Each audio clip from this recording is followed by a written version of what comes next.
안녕하세요. 쓰라 정보사연입니다. 상쾌한 아침 맞이하셨나요? 바쁜 하루를 시작하기 전 따뜻한 차 한 잔 나누며 잠시 마음을 가다듬는 이 시간이 우리 시청자분들께는 시원한 생수 한 모금 같은 활력이 되기를 바랍니다. 하지만 평생을 남을 위해 소박하게 베풀어온 부모의 선행을 격이 떨어진다며 발로 차고 무시하는 몰상식한 이웃이 있다면 그 아침은 얼마나 서글프고 참담할까요? 오늘 사연은 20년 넘게 집 앞 평상에서 물 한 잔을 나눠온 한 어머니의 이야기입니다. 오만한 건물주에게는 그저 지저분한 노인의 낙서 같던 나눔의 자리가 대한민국 최고 기업의 회장을 살려낸 위대한 기적이 되어 돌아온 사연. 지금부터 작은 친절의 힘을 무시한 자들에게 전하는 세상에서 가장 따뜻하고도 통쾌한 마지막 교훈을 함께 들어보시겠습니다. 살다 보면 참 많은 것을 두 손에서 내려놓게 되지요. 움켜쥐려고 발버둥 치던 젊은 날의 욕심도 행여나 뒤처질까 종종 걸음치던 조바심도 흐르는 세월 앞에서는 그저 한 줌 바람처럼 흩어지고 맙니다. 참으로 유수와 같다는 옛말을 굽어진 등과 깊게 패인 주름을 마주할 때마다 뼈저리게 실감하곤 합니다. 안녕하세요. 저는 동네 귀퉁이 작은 집에서 조용히 노년을 보내고 있는 올해로 70을 훌쩍 넘긴 박순자라고 합니다. 제 젊은 시절은 참으로 매서운 겨울바람 같았습니다. 가난이라는 불청객은 예고 없이 찾아와 우리네 삶을 참 많이도 흔들어 놓았지요. 배골른 자식들 입에 밥 한 숟갈 더 넣어주겠다고 캄캄한 새벽 시장 바닥에 쪼그려 앉아 시든 채소잎을 다듬으며 언손을 호호 불어 녹이던 시절이 있었습니다. 길 위에서 흘린 땀과 눈물이 강물처럼 흐르던 그 팍팍했던 시간들 속에서 저 역시 누군가가 건네준 따뜻한 국밥 한 그릇에 시린 등짝을 토닥여주던 거친 손길에 기대어 그 고단한 보릿고개를 넘길 수 있었습니다. 그래서일까요? 머리가 희끗해진 지금도 길 위에서 땀 흘리며 무거운 짐을 지고 가는 분들을 보면 마치 제 젊은 날의 그림자를 보는 것 같아 도저히 남일 같지가 않았습니다. 자식들 다 품 안에서 떠나보내고 곁을 지키던 영감마저 먼저 저 먼 길을 떠나보낸 뒤 찾아온 중년의 고독은 생각보다 깊고 시렸습니다. 텅 빈 집안에 홀로 앉아 째깍거리는 시계 초침 소리만 듣고 있노라면 가슴 한구석에 커다란 구멍이 뚫린 것만 같았지요. 그래서 저는 제 방식대로 세상과 다시 온기를 나누기로 했습니다. 벌써 20년 전의 일이네요. 집 앞 담벼락 밑에 작은 나무 평상을 하나 내어놓았습니다. 그리고 그 위에 누구나 드셔도 됩니다라고 삐뚤빼뚤하게 적은 편말과 함께 밤새 정성껏 얼려둔 시원한 생수 몇 병, 그리고 당 떨어질 때 입에 물면 그만인 달달한 사탕 몇 알을 매일같이 놓아두기 시작했습니다. 폐지를 주우며 언덕을 오르시던 동네 어르신들, 택배 상자를 이리저리 뛰어다니며 배달하던 청년들, 하굣길에 목이 말라 뛰어오던 꼬마 녀석들까지 그 작은 평상에 앉아 땀을 닦고 목을 축이며 지어 보이던 환한 웃음이 고독했던 제 노년의 삶을 채워주는 유일하고도 가장 큰 기쁨이었습니다. 그렇게 평상은 우리 동네의 작은 쉼터이자 제가 세상과 이어지는 따뜻한 탯줄이 되어주었지요. 하지만 세월이 흐르며 세상의 인심도 참 많이 뾰족해진 모양입니다.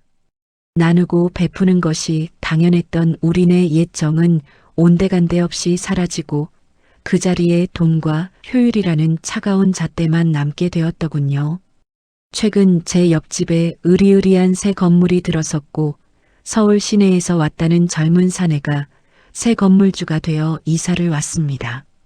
처음엔 젊은 사람이 참 대단하다 싶어 반갑게 인사를 건넸지만 돌아오는 것은 서늘한 눈빛뿐이었습니다. 그는 제가 평상에 물을 내어놓는 행동이 이른바 동네의 격을 떨어뜨린다며 사사건건 시비를 걸기 시작했습니다.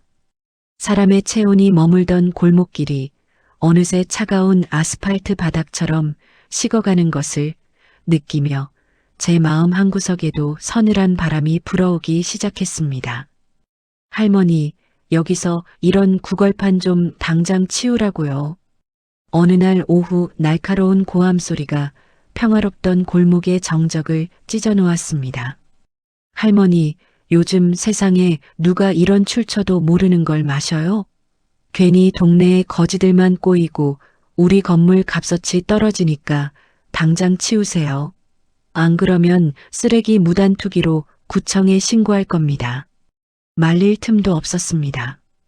건물주는 구둣발로 제가 정성껏 얼려둔 생수병들을 거칠게 차버렸고 물병들은 맥없이 길바닥에 나뒹굴며 맑은 물을 쏟아냈습니다. 20년 동안 이웃들의 무거운 짐을 받아내주던 낡은 평상은 그의 무자비한 손길에 처참하게 부서져 쓰레기장으로 내던져지고 말았습니다. 바닥에 흩어진 박하사탕 위로 제 20년의 세월과 진심이 함께 짓밟히는 것만 같았습니다. 주름진 손으로 입을 틀어막은 채 저는 그저 부서져 내린 나무 조각들을 보며 소리 없이 눈물을 삼켜야만 했습니다. 늙고 힘없는 노인네는 세상의 속도를 따라가지 못하는 짐덩어리가 되어버린 걸까요?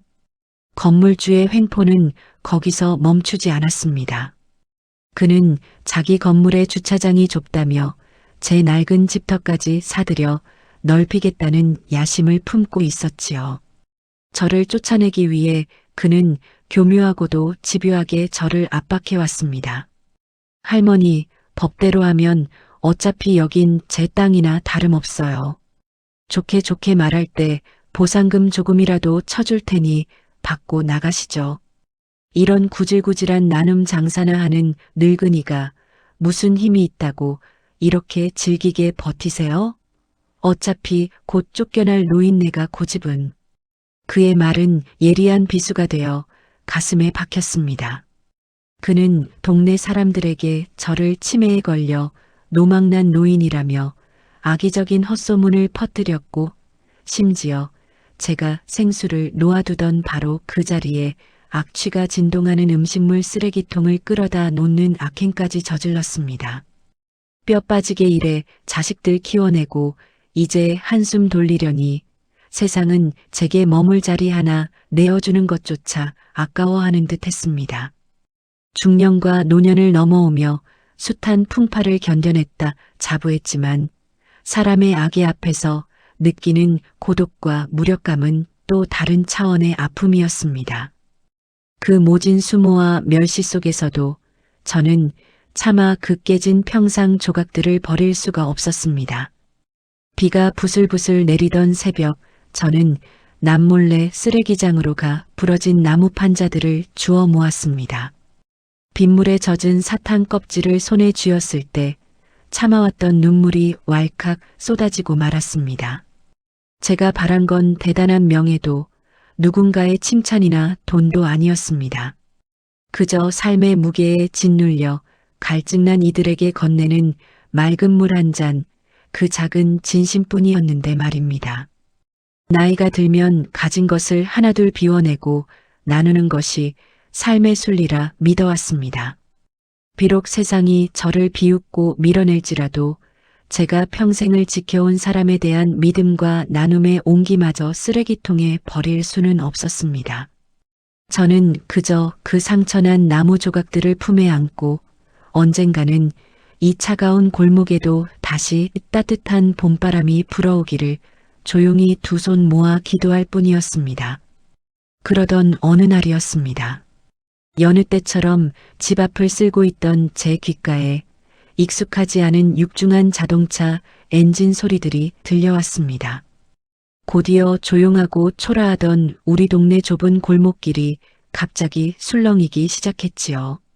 번쩍이는 검은색 대형 세단 10대가 줄지어 골목으로 들어오더니 거짓말처럼 제 낡은 집과 건물주 건물 앞을 가득 메우며 멈춰 선 것입니다. 동네 사람들은 놀라 창문을 열고 내다보았고 새 건물주는 자기 건물에 엄청난 재력의 투자자라도 찾아온 줄 알고 사색이 되어 뛰어나왔습니다. 그의 얼굴에는 언제 저를 핍박했냐는 듯 간사하고 비굴한 웃음이 가득 피어나고 있었지요. 어이쿠, 회장님, 저희 건물을 직접 보러 예까지 오셨습니까? 누추한 곳에 오시느라 고생하셨습니다. 자자, 이쪽으로 모시겠습니다. 건물주는 허리를 굽실거리며 검은 차의 문이 열리기를 기다렸습니다. 하지만 뒷좌석에서 내린 남자의 시선은 건물주를 향하지 않았습니다. 그는 대한민국 경제를 쥐락펴락한다는 최고 IT 기업 한울의 최 회장이었습니다. 그는 양손을 비비며 길을 안내하려는 건물주에게 단 한 번의 눈길조차 주지 않은 채 곧장 제 쪽을 향해 성큼성큼 걸어왔습니다. 음식물 쓰레기통 옆에서 빗자루를 쥐고 멍하니 서 있던 제 앞에 멈춰선 그는 양복을 입은 수십 명의 수행원들과 온 동네 사람들이 지켜보는 한가운데서 제게 90도로 깎듯이 허리를 굽혀 저를 올렸습니다. 어머니, 저를 기억하십니까? 그의 목소리는 가늘게 떨리고 있었습니다. 20년 전 믿었던 사람에게 배신당해 부도를 맞고 길바닥에 나앉아 세상을 원망하며 마지막 끈을 놓으려던 한 청년이 있었습니다. 다 포기하려던 그 녀석에게 젊은 사람이 벌써 어딜 가려 하냐? 죽지 말고 이거라도 마시며 다시 시작하라며 시원한 물 한 병과 박하사탕 2알을 손에 꼭 쥐어주셨던 바로 그 생명의 은인이신 어머니를 뵈러 왔습니다. 그의 눈에서 굵은 눈물방울이 떨어졌습니다. 어머니, 제가 그날 건네주신 그 물 한 모금의 온기로 다시 살아갈 용기를 얻었고 오늘날 이 자리에 설 수 있었습니다. 이제야 찾아뵈어 정말 죄송합니다. 그 순간 동네에는 숨막히는 정적이 흘렀습니다. 등 뒤에 서 있던 건물주는 마치 벼락이라도 맞은 듯 사색이 되어 입을 다물지 못했습니다. 자신이 거지 소굴이라며 침을 뱉고 비웃던 그 작고 초라한 평상이 사실은 대한민국 1위 기업을 일궈낸 거대한 거목을 살려낸 생명의 근원이었다는 사실을 비로소 깨달은 것이지요. 제 집 한편에 처참하게 부서져 버려진 평상 조각들을 발견한 최 회장의 안색이 순식간에 차가운 겨울 서리처럼 싸늘하게 변했습니다. 그는 떨고 있는 건물주를 향해 천천히 고개를 돌렸습니다. 이 20년 된 평상을 무참히 부수고 제 어머니와도 같은 분을 핍박하고 괴롭힌 인간이 바로 당신입니까? 그의 목소리는 낮았지만 태산처럼 무거웠습니다.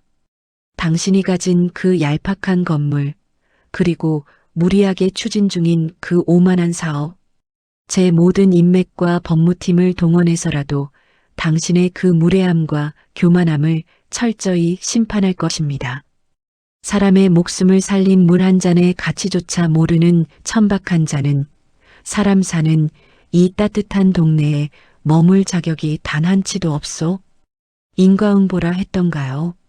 남의 눈에 피눈물을 내게 했던 건물주는 결국 추진하던 사업의 투자금이 모두 끊기고 그가 그토록 자랑하던 건물마저 경매로 헐값에 넘어가는 신세가 되어 야반도주하듯 돈내를 쫓겨나 떠났습니다. 그리고 최 회장은 제 낡은 집을 헐어버리는 대신 부서진 평상이 있던 바로 그 자리에 동네 사람 누구나 쉴 수 있는 크고 아름다운 나눔 정원을 만들어 주었습니다.